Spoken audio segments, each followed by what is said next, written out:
Hey guys, so today I'm going to be showing you how I retouch this image, and this is the raw image.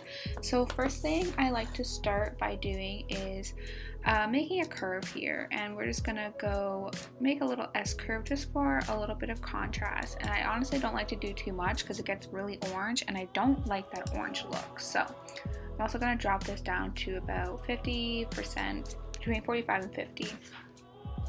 Then I'm going to do a gradient map, and I have all my adjustment layers up here in the top corner. You can just do that by adding them from this little window, but I like to have them here and I kind of memorize where they are. But if not, you can go layer, new adjustment layer, and then they will all be there for you. But I'm going to do it from right here. So I'm going to do a gradient map, and I'm going to do this one. It's just the black to the white, and I'm going to just leave it like that.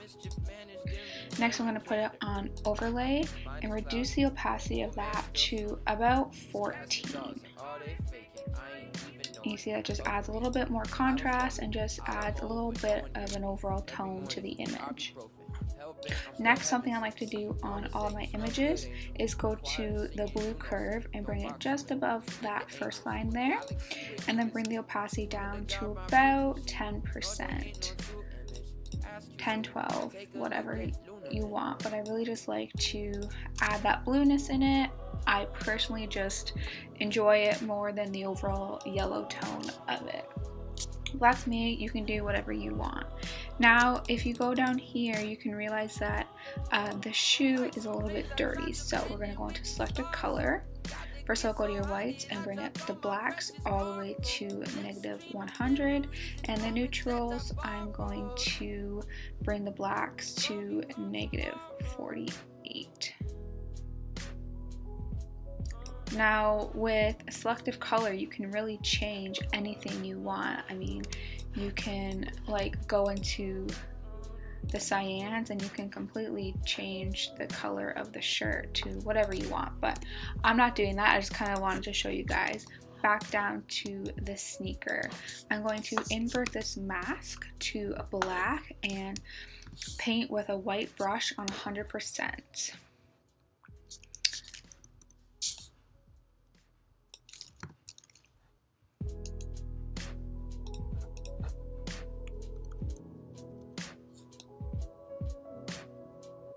And then if I went outside the lines, just bring back the black.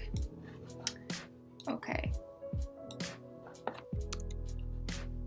That just brightens it up a little bit, and I'm going to bring the opacity on that down to about half. Next thing I like to do is just make a new layer, and it's just a blank layer, and I like to touch up the hair, the makeup, and the skin. So I'm gonna go ahead and do that, probably speed right on through it. I'm just gonna take a brush and sample from around and just go onto the hair, and if I get a little bit too close, I'll just take the eraser and go along the hairline or the ear or wherever I'm going and just take out the stray hair. So I'm gonna go ahead and do that now. Private browser mischief managed and return to candor. Mind is clouded, the old man still snoring. His cats and dogs and all they faking, I ain't even knowing. Up creek, paddle stolen, all I'm old but no one hears me. Every morning, ibuprofen, hell bent, I'm still heaven sent. See, mama say you smell good, ain't you? The choir is singing, you know sin, don't box you in. Forget the angles, you a galaxy where humans can.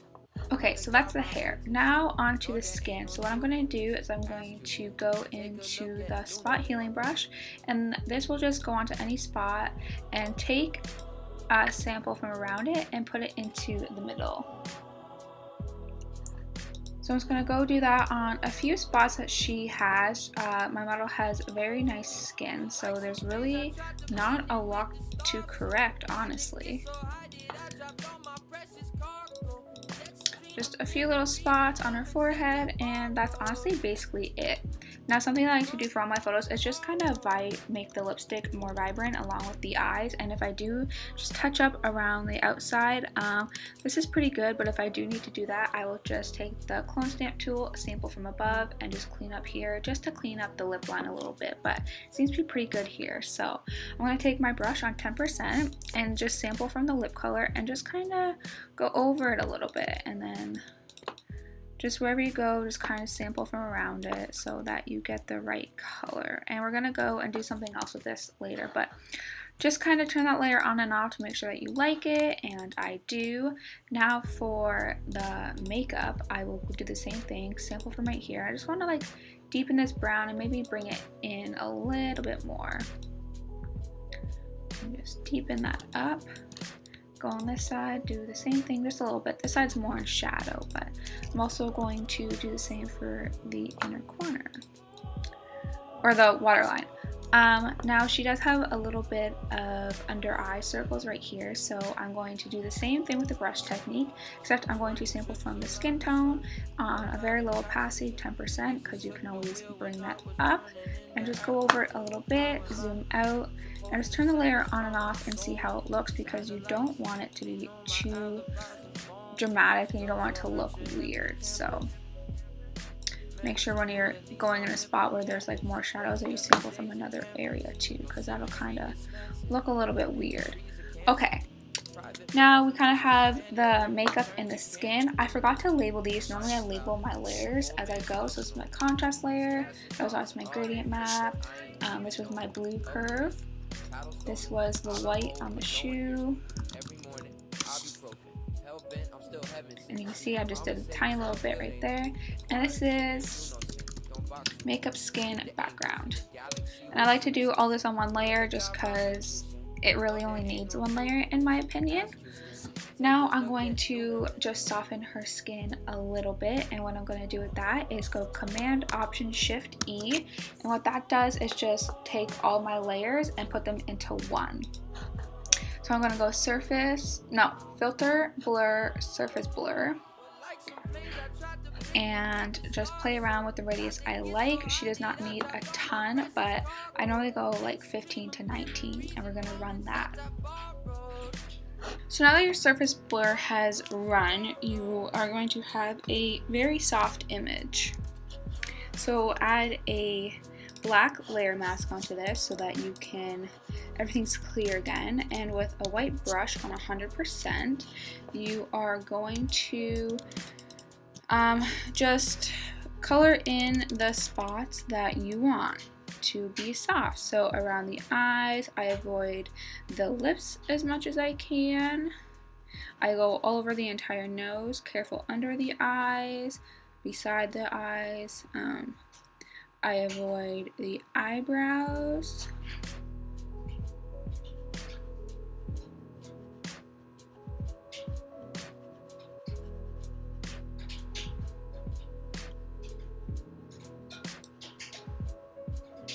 And then I will alt click on my layer mask just to see any spots that I need to kind of go over again.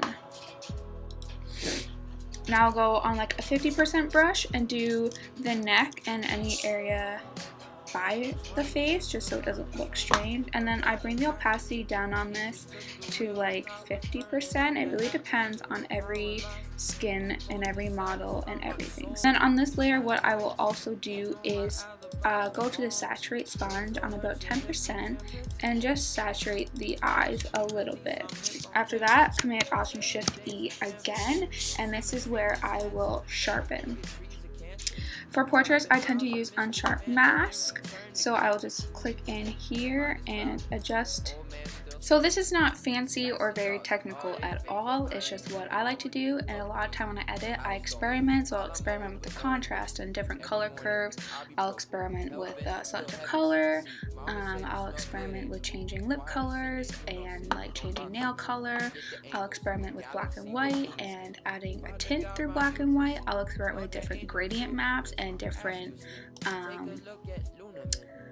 different blending modes. So a lot of time when I edit, that's really just what I do, and this is just what I did for this particular image, and I really liked how it turned out. So this is before and this is after.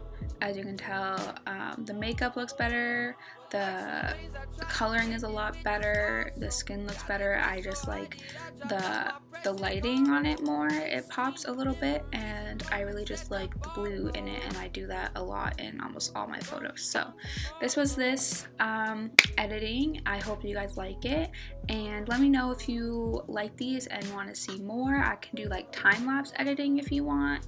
I can do more portraits.